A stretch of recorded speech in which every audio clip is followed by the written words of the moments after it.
নমস্কাৰ বন্ধু বান্ধৱীসকল, মই আজি আপোনালোকক দেখাম যে দৰ্পণ পৰ্টেলত আপোনালোকে কেনেধৰণে ৰেজিষ্ট্ৰেশ্যন কৰিব, অৰ্থাৎ আপোনালোকে কেনেধৰণে কলেজবোৰত এপ্লাই কৰিব, কলেজ হওক বা স্কুল হওক। তো পোনপ্ৰথমে আপোনালোকৰ ডেস্কটপ বা মোবাইলত যিকোনো এটা ব্ৰাউজাৰ অ'পেন কৰি ল'ব। অ'পেন কৰাৰ পিছত আপোনালোকে গুগলত মোৰ ভিডিঅ'ৰ ডিছক্ৰিপশ্যনত এটা লিংক দিয়া থাকিব, সেই লিংকটোত গৈ আপোনালোকে ক্লিক কৰিব। ক্লিক কৰাৰ পিছত মই এটা পৰ্টেল দেখাই আছে, এই পৰ্টেলত আপোনালোকে আহি যাব, যোনটো দৰ্পণৰ অফিচিয়েল ৱেবছাইট হয়। তো মই আপোনালোকক দেখাই আছোঁ, কি মাৰিব আপোনালোকে দৰ্পণ।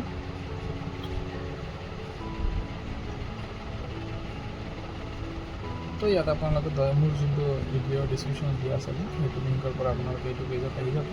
আৰু ইয়াত আপোনালোকে দুটা অপশ্যন দেখা পাইছে, ইনষ্টিটিউশ্যন লগ ইন আৰু student admission.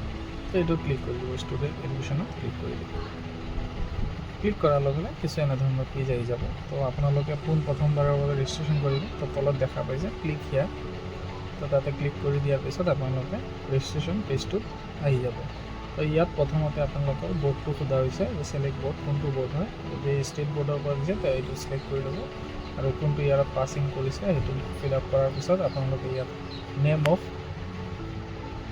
Class 10th examination, এইটো আপোনালোকে চিম্পলি HSLC বুলি দি দিব।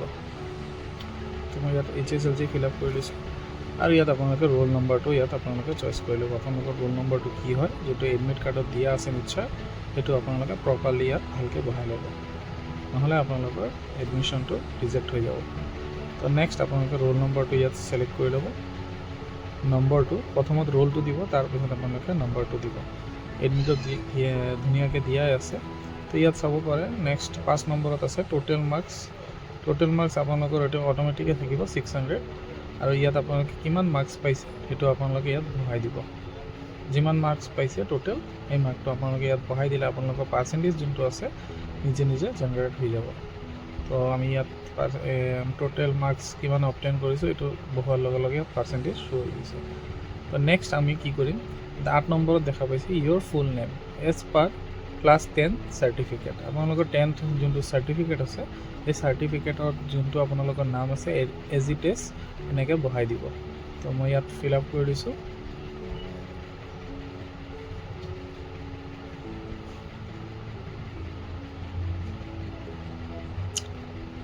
নেক্সট ফিল আপ কৰাৰ পিছত আপোনালোকে নেক্সটটো 9 নম্বৰত ডেট অফ বাৰ্থ আপোনালোকে ফিল আপ কৰিব লাগিব।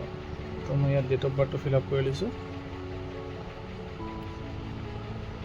Date of birth fill up কৰাৰ পিছত ইয়াত মাদাৰ্ছ নেমটো খুব বিচাৰিছে, আপোনালোকৰ মাৰ নাম কি হয়, মাৰ নামটো বহাই দিব as it is. Then mother's নেমটো বহোৱাৰ লগে লগে নেক্সট আপোনালোকে 11 নম্বৰত দেখা পাইছে ফাদাৰ্ছ নেম। ইয়াত ফাদাৰ্ছ নেমটো আপোনালোকে বহাই দিব, ফাদাৰ্ছ নেম কি হয়। আৰু আপোনালোকে নেক্সট আপোনালোকে গাৰ্জেন নেমটো কি হয় সেইটো দি দিব। গাৰ্জেন নেম আপুনি কাক দিব, ফাদাৰ্ছ দিব, মাদাৰ্ছ দিব, আংকল দিব, যাকে দিয়ে আপুনি তেখেতৰ নামটো ইয়াত বহাই দিব। দেন আপোনালোকৰ ইমেইল ID অপশ্যনেল হয়, দিলেও হ'ব নিদিলেও হ'ব। দেন আমি ইয়াত 13 নম্বৰটো ফিল আপ 12 নম্বৰটো ফিল আপ কৰি 13 নম্বৰটো আমাৰ দৰকাৰ নাই, ইম্পৰ্টেণ্ট নহয়, মেণ্ডেটৰী নহয় এইটো। 14 নম্বৰটোত আমি নিজৰ মোবাইল নম্বৰটো দি দিব। মোবাইল নম্বৰটো এইটো দিব যোনটো মেছেজ যায়। মোবাইল নম্বৰটো মই বহাই লৈছোঁ। ইয়াত গেট OTP মাৰিলে আপোনালোকে মেইন লিংকলৈ মানে ৰেজিষ্ট্ৰেশ্যন হৈ যাব।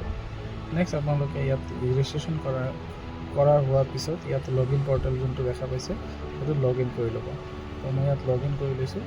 আপোনালোকৰ mobile number, date of birth বহাব, আৰু এটা পিন কোড যোনটো 4টা ডিজিটত দিয়া হৈছিলে পিন কোডটো বহাই ইয়াত লগ ইন এজ ষ্টুডেণ্টত ক্লিক কৰি দিব। আমি ক্লিক কৰি দিওঁ। ক্লিক কৰি দিয়াৰ পিছত আপোনালোকে ইয়াত দেখা পাইছে ধুনীয়াকৈ কলেজবোৰ আহি গৈছে। তো আপোনালোকে ইয়াত চাৰ্চ ফিল্টাৰত গৈ আপোনালোকে প্ৰথমতে ডেছবৰ্ডত যাই লওঁ। আমি ডেছবৰ্ডত গৈ আপুনি যিকোনো কলেজ যোনটো কলেজত এপ্লাই কৰিব তাত আপোনালোকে চাৰ্চ কৰি দিলে হৈ যাব। কলেজখনৰ নাম বা স্কুলখনৰ নাম মাৰি দিলে আপোনালোকে আহি যাব। ইয়াত দুখন আহি গৈছে, তো মই তাৰে এখন ছিলেক্ট কৰি লৈছোঁ। ইয়াতে আছমাইল HS স্কুল এইটো মই ছিলেক্ট কৰি লৈছোঁ।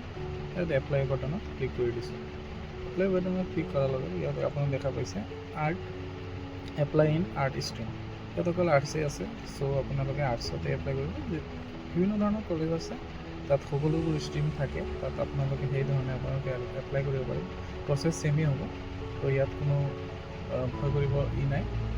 তো আপোনালোকৰ ওপৰত গৈ কেনে আপোনালোকে ইয়াত ওপৰত এপ্লাই ইন আৰ্টছ বুলি অপশ্যন দেখা পাইছে, তাত আপোনালোকে ক্লিক কৰিব আৰু ইয়াত ছাবজেক্টবোৰ আপোনালোকে চইচ কৰি ল'ব। তো মই ইয়াত ছাবজেক্টবোৰ চইচ কৰি দিছোঁ এটা এটা।